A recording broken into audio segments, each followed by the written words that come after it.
It is an OG shielder and damage reducer from the days of the early Medarot 1 and have been around ever since. It is DGU00 DonDoguu, with a kit of Gunpowder Guard, Optic Guard, Gravity Guard, Float Legs, and the leg ability of Auto Guard, which nullifies Gunpowder, Optic, and Gravity attacks entirely and passively as long as the respective guard is equipped on the build. Now, DonDoguu is one of those particularly rare shield-type bots that have gone through a pretty fair number of re-kits over the years, as originally he only had specialized in one type of passive guard, but now, as with modernization, he specializes in all three.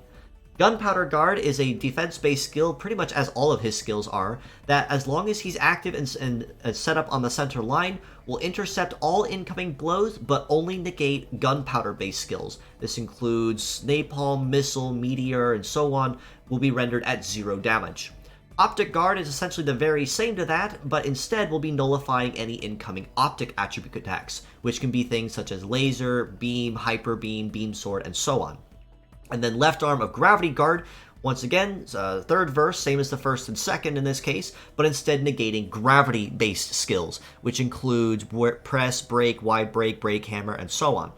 So, even though these guards can be particularly useful on their own, they are selectively niche, and it does make using DonDoguu or even any of his parts very, very difficult to use efficiently. Primarily for the fact that as long as he's on the center line, he is intercepting all, and I mean all, incoming attacks, but only negating one of them while he's on the line.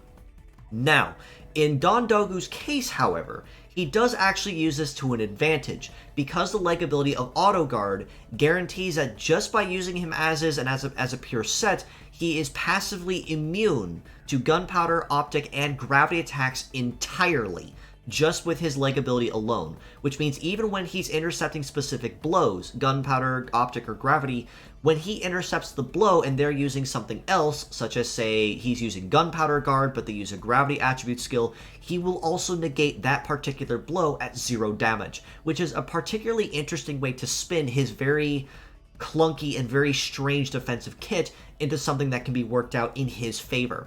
That being said, he's honestly one of the few models that you can earn pretty quickly that I would have to grade higher as a pure set than I would as mixed parts. And in DonDoguu's case, I would have to grade him at about a 4 out of 10. Given that he is particularly tanky and he is float-legged based, it does mean he is going to be very solid in the HP department, and he is going to have moderately decent coverage across all terrains across the board.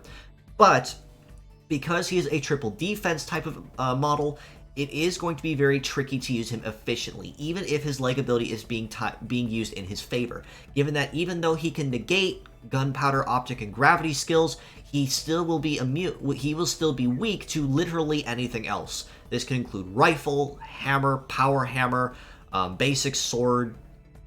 pretty much any long shot, slash, anything of the like that is not any of those three particular attributes, he is still going to be eating damage from. So he can be a very selectively useful shielder in particular teams if the need arises. But in all other cases, that's only a very small handful of situations that he can be good at, which very greatly hurts his overall versatility and viability on most teams. As mixed parts, I do have to rate him much lower at a 2 out of 10, given that even though all of his skills together as a pure set have very good synergy with each other, apart, he's entirely worthless, unfortunately. Even though he does have float legs, Auto Guard is essentially useless and completely unused if you're not using Gunpowder, Gravity, or Optic Guard in the same build as those legs. And inversely, Gunpowder, Optic, and Gravity Guard are also definitely not recommended for use in conventional fights or conventional teams, because it still guarantees that they're going to intercept all blows as basically a glorified meat sponge with conditions.